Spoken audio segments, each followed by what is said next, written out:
So, welcome. My name is Tamekia Lindsay Thompson. I'm a family nurse practitioner as well as a health coach with the Practitioner Synergy Collective. So today is the first of many free webinar series that we are implementing here at the collective, just to, be able to provide or viewers or followers with healthy information that can, empower you along your wellness journey.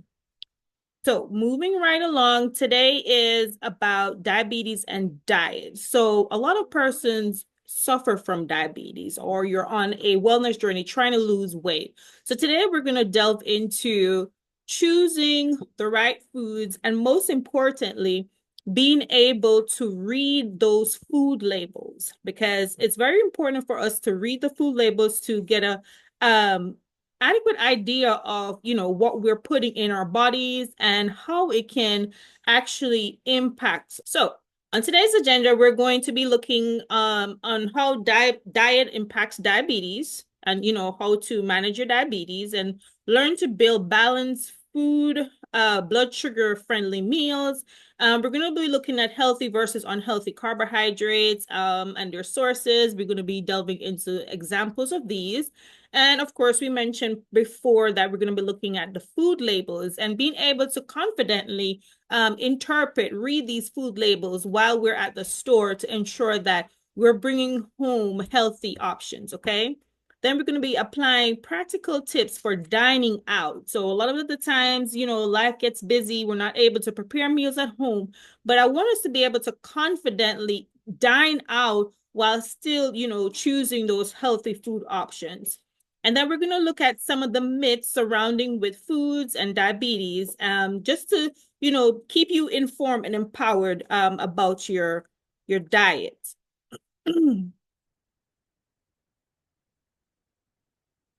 So, how diet impacts diabetes? So, your food that we're choosing, once it goes into our bodies, it breaks down into what is called glucose. And glucose is needed by our bodies to basically create energy. Okay. So every time you eat, your body breaks down the food into glucose. Carbohydrates raise your blood sugar levels the most. So some persons normally joke and say, I can even smell carbs and I gain weight. And that's because carbohydrates, a little goes a very long way. Next up, we have our proteins. And our proteins, they're second in line after our carbohydrates. So they have like a moderate effect on our health and on our weight. Fats, on the other hand, raise our blood sugar levels the least. However, they can end up clogging our piping system, which is our circulatory system, and end up resulting in a heart attack and a stroke.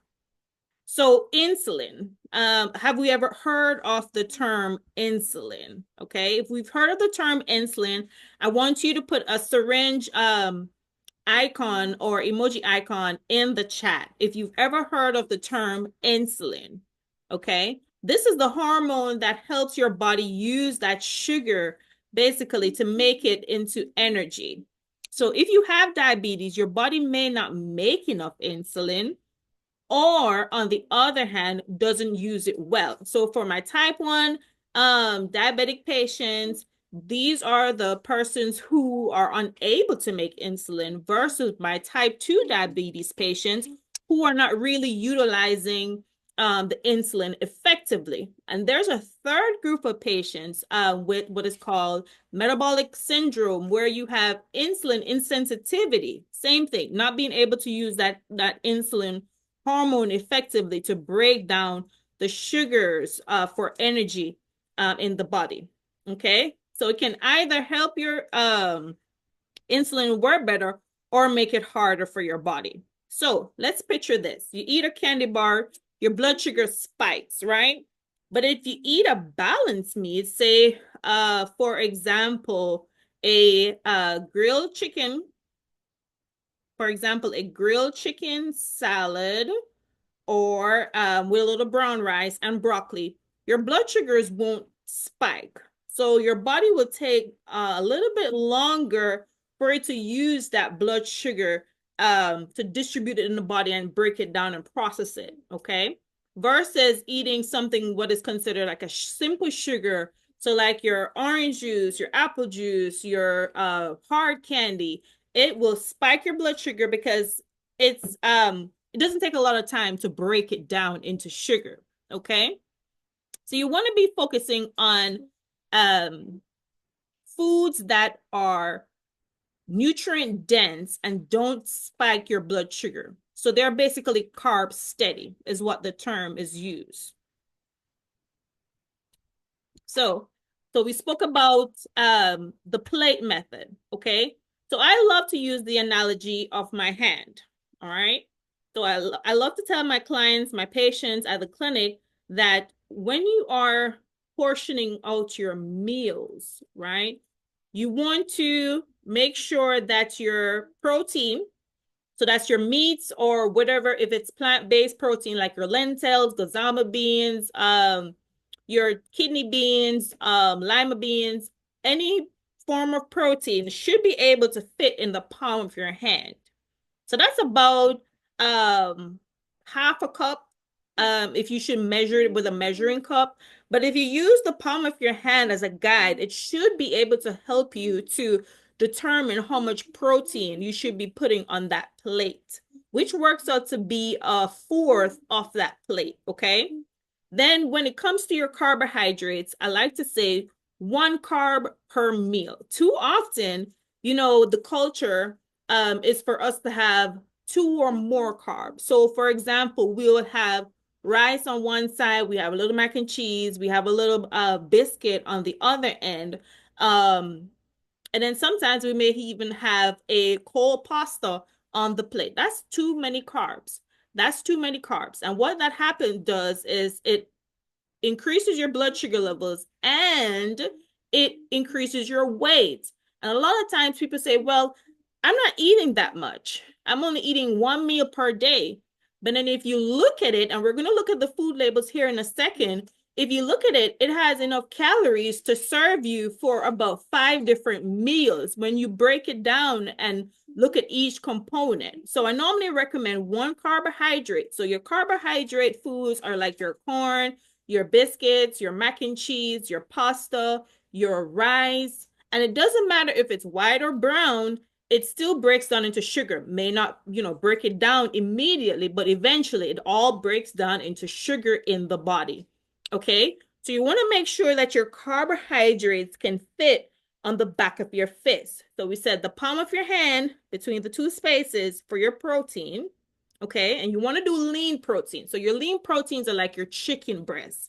I know chicken breast, oh my gosh, that's so dry, that's so bland, but it has the least amount of fat contained in it. I want to tell you a funny story. My husband loves chicken breast, but I'm a chicken thighs type of person because it's juicy, it has so much flavor in it. But if you look at it, no matter how you prepare a chicken thigh, it is fatty. And when you're breaking it down, you're deboning it, you can see all that fat in the muscles of the thigh of the chicken. So you want to choose lean protein. So you want to stay away from your beefs, your pork, your shellfish, because these are what they call moderate to high protein type meals, okay? So palm of your hand for your protein, back of your fist for your carb. And we said what? 1 carb or carbohydrate per meal, which both breaks down to be a fourth of the plate. So that leaves us with what? Half of the plate. So on that other half of the plate, you want to focus on your healthy, non-starchy vegetables. So your healthy, non-starchy vegetables are like your broccoli, your zucchini, your cauliflower, your cucumbers, spring mix, your greens without the salted meat. And in another conversation, we are going to be having a webinar on your high sodium foods, such as your smoked turkey neck, which we love to use to make in our greens, but technically that's unhealthy. But not to worry, we're going to discuss that in another conversation on how to actually avoid eating a lot of processed foods. Okay. So you're going to say to me, oh my goodness, you've just listed a bunch of stuff. And with the economy right now, going to the grocery store is ridiculously high and ridiculously expensive. But put a stop in it. No need to fear. If you go to the frozen food section of any supermarket, so any major food supermarket, any local supermarket, any farmer's supermarket, in the frozen food section, you will find all these healthy, non-starchy vegetables in the frozen packets. And you can actually get a whole lot of these items for little to nothing. And it's pretty healthier than, getting it from the can. Okay. So we said a fourth of the plate for our lean protein, a fourth of the plate for our healthy carbohydrates, and half of the plate should always be your non-starchy vegetables. And that's how you create a balanced plate at all times. So for my patients or my clients, or for people who do not eat, more than one meal per day, you need to be bringing in food because it's just like a fire. If you don't put like wood or coal in the fire, what's going to happen? The fire is going to get dim. Same thing with our bodies. You have to put in for the body to actually rev that metabolic system up to be able to burn all that fat. Okay. And that too, we will go in depth in another webinar for us to focus on. Okay. So let's move on to our next slide. So let's look at our healthy versus unhealthy carbohydrates. Okay. So I don't want us to look at carbs as the enemy just yet, okay? But we do need to choose the right ones. So we spoke about your simple carbohydrates. Those carbohydrates are the items that will spike it. So those are like your emergency go-to if your blood sugar is low, like a hard candy, pop, or orange juice, apple juice. Okay, so that includes like your white bread, your sodas, your candy. The body uses it quickly. So it digests it quickly. And that's how it ends up spiking your blood sugar. On the other hand, versus like your complex carbohydrates, meaning that it takes a longer time for the body to break these down. So like your brown rice, your oats, not your that quick oats that has all that sugar and other stuff in it, but like your what do they call it, the old-fashioned oats, your steel cut oats, it takes the body a longer time to break those items down. So guess what? You have a steady um intake of sugars going in the body without that spike, and it makes you feel fuller for what? Longer, versus your simple carbohydrates that it's basically a if you want to term it like an espresso shot or a shot, it just goes in the body, you use it up in less than 5 minutes, and then you're back at square one. Oh my goodness, I'm hungry again. Okay. So let us go to our fiber. Fiber is our friend, guys. Okay. So it slows down how quickly sugars enter into our bloodstream. So anything goes in the bloodstream, the body is ready to utilize that. So like your apple with the skin on it has fiber. Your flaxseed, your ground flaxseed, that is fiber, and it creates bulk. So it makes you feel fuller longer. Brown rice has fiber, white rice doesn't. It's, those little swaps that make the big difference. Okay. So let's hang out on this slide for a little while. Let's take a look at reading and understanding our food labels, okay? So I don't want us to feel overwhelmed at looking at the food label. There's a lot of information here, but we're going to dissect it step by step so that by the end of this short webinar, you'll be able to feel empowered in reading and understanding your food labels to make healthier food choices, okay? So let me get my little pointer. Okay, so Usually it would say nutrition facts, okay? Or they'll probably say like food label or, something along that lines. But pretty much this is found on all food items in the stores. So this gives you a comprehensive overview of what is contained in it and the percentage and all of that, okay? So after we move from the heading that says nutrition facts, we come down to the serving size. And that is usually the normal setup of your food labels, the serving size. A lot of times, we consume things as an individual that should by right be a serving size for about 4 or 5 persons. So you want to look at the serving size. Usually we say serving size, individual serving size per the entire container. And that's important. And that will help you to gauge, how much of it you should be eating in a sitting. Then we move down to the amount and the percentage daily value. So I don't want us to focus on that. Okay. I want us to focus on the actual content on the food label. So we move to our calories. Okay. For example, in my culture, I'm from Jamaica originally, a beef patty. If you should ever look on the back of a frozen beef patty, it will show you that the calories for the beef patty is about 800. Some of them say probably between 600 and something to 800 worth of calories. That is a significant amount of calories because by right, your total daily overall calorie intake should be about 1,500 to 2,000 for the 24-hour period. So by that, that's taking up a huge chunk, and that's just one item for the day that you be having. Then you scroll down to your total fats. So whatever you're having, your total fats for, a serving should be less than the tip of your finger for the entire day. So it's not a lot. So that's the tip of your digit right here. And that's the max amount of fat that you should be having, okay? So it breaks down the total fat into saturated and trans fat, which is the bad fat.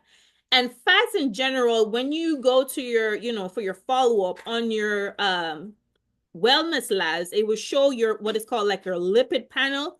Same thing. It's just a fancy word for your cholesterol. And your cholesterol is broken down into several segments. So you have your total cholesterol, and usually they say, hey, you don't want your total cholesterol to be more than 200. And then you don't want your bad cholesterol, which is the low density lipoproteins, which is like your LDL. That bad cholesterol is what create blockage in your vessels. And when you have a complete blockage, depending on where it is, so if it's in the heart, you'll have a heart attack. If it's in the brain, you'll have a stroke. Okay. But there is a good cholesterol, which is your high density lipoprotein, your HDL. You want that number to be high because that helps you out by removing that plaque and that blockage from the blood vessels. So you want that HDL to be high. So foods that are high in that high density lipoprotein are like your salmon, your almonds, avocado, and your fish oil is pretty good as well. So this bad boy right here is your sodium. You want this sodium number to be either 0 or low, less than 200 milligrams, because the thing is, sodium is basically a fancy word for salt. And we all know a lot of salt lets your blood pressure go up. It creates it keeps your body retaining fluid. So puffy ankles, puffy legs, a fancy word they say edema, okay? So you want your sodium levels to be low, okay? So your carbohydrates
Oh, all right, let's just quickly recap. So we talked about the serving size. So you want to look at your serving size and make sure that you're eating just the serving size per the individual. You want your calorie count to be less than 200, okay?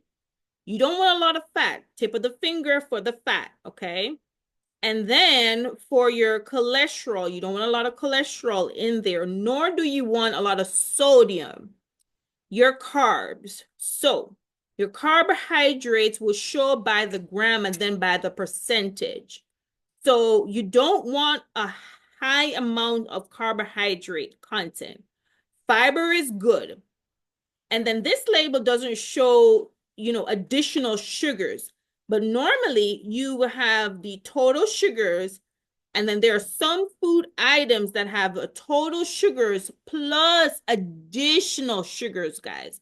So you want to stay away from any food label that has total sugars plus they're stacked on additional sugars on top of that.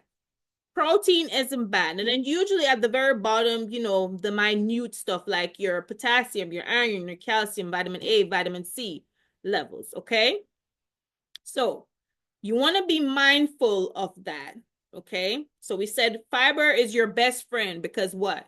It slows down the absorption of sugar into your bloodstream, which keeps your blood sugar levels what? More stable. Plus, the added benefit of having fiber in your diet is that what? It keeps your bowels regular. Because if you are chronically constipated, that puts you at risk for a lot of health conditions. And one of the most common health condition is diverticulosis, which is the outpouching because of chronic constipation. Okay. And then you can end up with, those far road complications like a bowel obstruction because you're so impacted with poop that, it has nowhere to go. It gets hardened, it gets dry, and it creates a blockage in your bowels. Okay. So we want to stay away from any label that has added sugar. So whether it be corn syrup or honey, cane sugar, not the naturally occurring sugars found in fruit or dairy, but the lower the number of additional sugars and sugars overall, the better. Because added sugars can cause your blood sugar to spike. So we want to avoid anything that creates a spike in our blood sugars, okay? Because some clients would say, well, my blood sugars are doing this. And that's because you're not eating nutrient dense foods. So we want your blood sugars to look like a steady, flat ocean, not like a Richter scale, guys. Okay. Just a steady, flat ocean without the waves. Nice, smooth, and straight line across.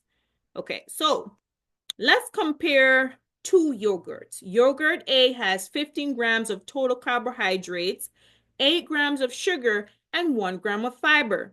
Yogurt B, on the other hand, has 10 grams of total carbs, 2 grams of sugar, and 3 grams of fiber. Even though yogurt A has more total carbs, yogurt B is the better option because it has what? Less sugar and more fiber. That means it's going to have a gentler impact on your blood sugar. Also, look at the ingredient list. If sugar is one of the first 3 ingredients, that's a red flag.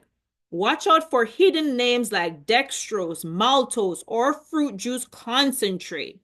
So we want to check our serving size. We want to look at the total carbs. We want to aim for what? High fiber. We want to watch for those additional sneaky added sugars. We want to read the ingredients list, when in doubt. Okay. So one small skill, reading a label can give you real power over your food choices and help you navigate the grocery store with confidence. And we're going to be trying to do a grocery store run on a budget video for you guys coming up in the near future so that we can get those skills, be empowered with those skills to be able to shop at the grocery store while staying within budget and making healthy food choices. Okay. All right. Eating out can definitely be part of a healthy diabetes friendly lifestyle. You don't have to feel restricted. So I don't want anyone with any chronic condition, especially diabetes, to feel like, oh my gosh, I can't have this, I can't have that, I can't have this, I can't have that. So what in the world am I going to eat? Because when you start to feel like that, guess what? You're going to crash out one day and just, put the healthy stuff to the side and just going to do, what you feel like doing because I don't want to feel restricted and I can't have this, I can't eat that. Everybody's eating what they want to eat, and I have to be over in my corner having a rabbit diet. Okay.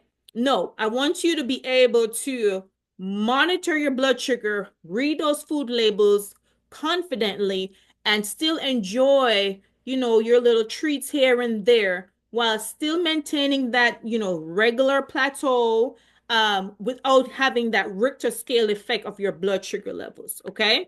So let's look at this. So we're eating out, we're going out, whether it's be a celebration or something along that lines. I don't want you to feel restricted. So we always want to choose grilled over fried. Fried foods are high in unhealthy fats, guys, and can spike blood sugar levels due to their breading and oil content. Grilled, baked, or broiled options are lighter and easier on your digestion. Okay. So try a grilled chicken breast on whole grain bread or a lettuce wrap. Then we want to ask for sauces and dressings on the side. So your dressings, your marinades, and your dipping sauces are often loaded with sugar, salt, and saturated fats, and they add up fast when pre-applied.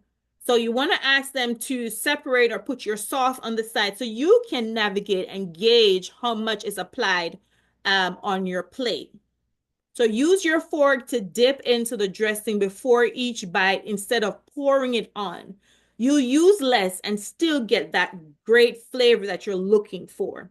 Tip number 3, swap high starch sides for non-starchy vegetables.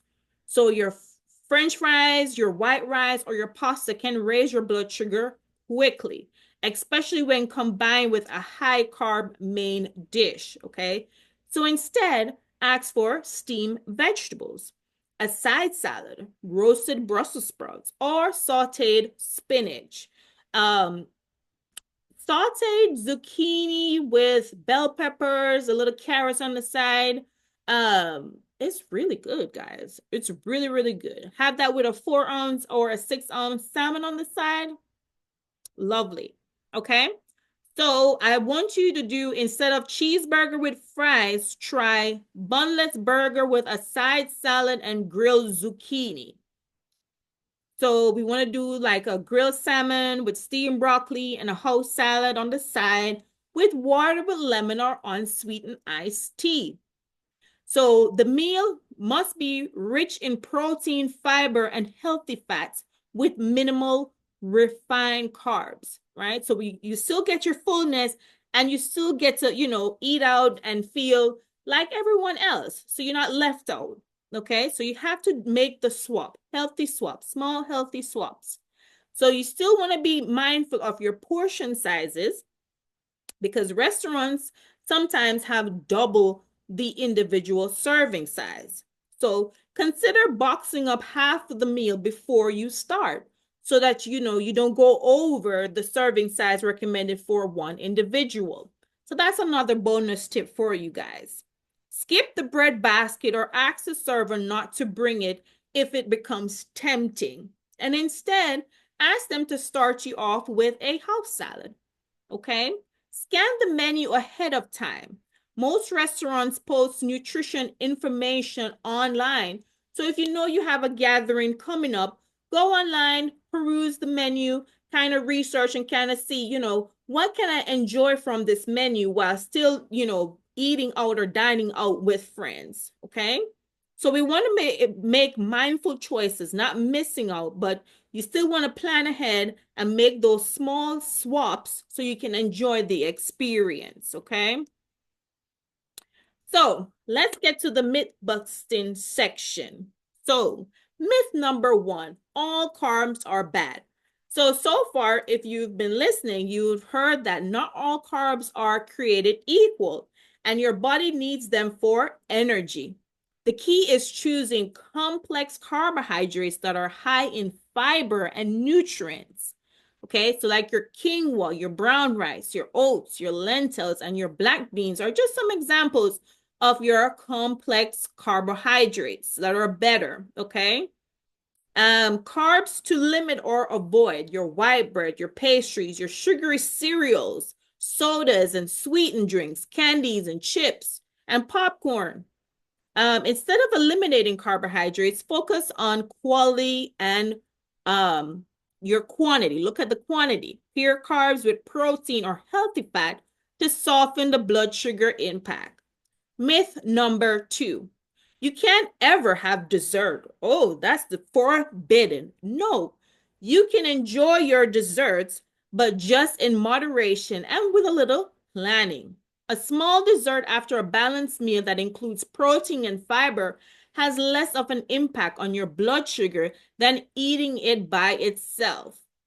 All right. So you don't need to skip your birthday cake or say no to your favorite holiday treat. You just have to be wise in making the swap. Okay.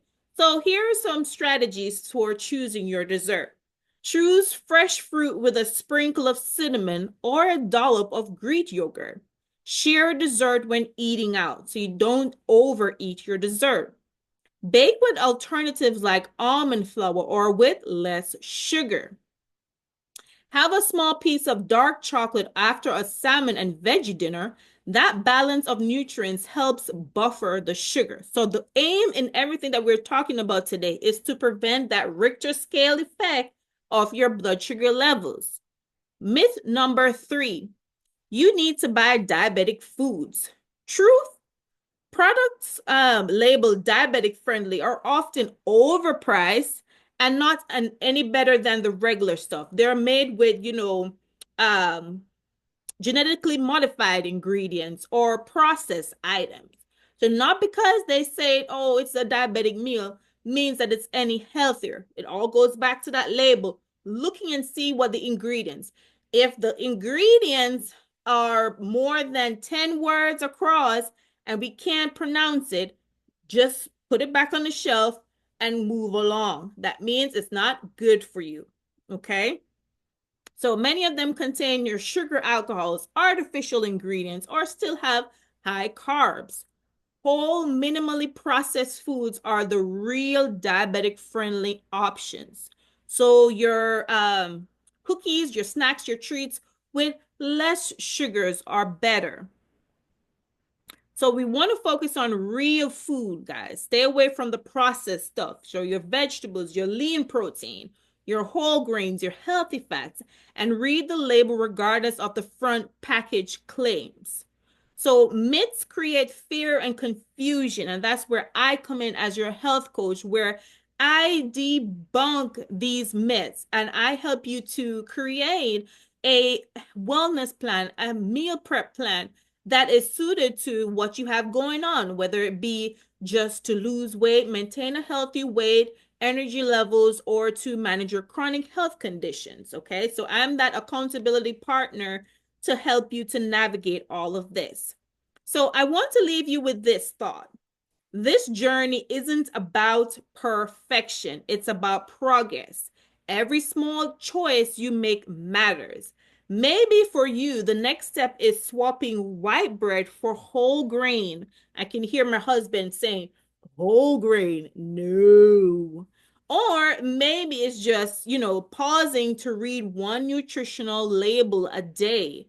These little shifts build confidence, and that confidence leads to what? Transformation. Food is not the enemy, it's a tool, and you get to decide how to use it. So, thank you so much for listening in on our one of many to come free webinars on diabetes and diet. I thank you so much. If the information that you received today was beneficial in any way, please share it with someone. Follow us on all social media, Instagram and Facebook at the Practitioner Collective. Send us an email at support@thesynergystudiocollective.com. We would love to hear from you. Tag us and let us know how the information that you received today how it's helping you to make healthier food choices. And if you're reading a food label, you have any additional questions, just shoot me a DM and I'll be more than happy to help you navigate that. And we also have a YouTube channel where we have a podcast that we have one new episode weekly at the Blueprint to Thrive. And that podcast helps us to navigate, things that can impact our wellness. So we look at holistic wellness here at the Practitioner Synergy Collective. So I thank you so much for taking the time out today at your busy schedule on a Sunday. But always walk good and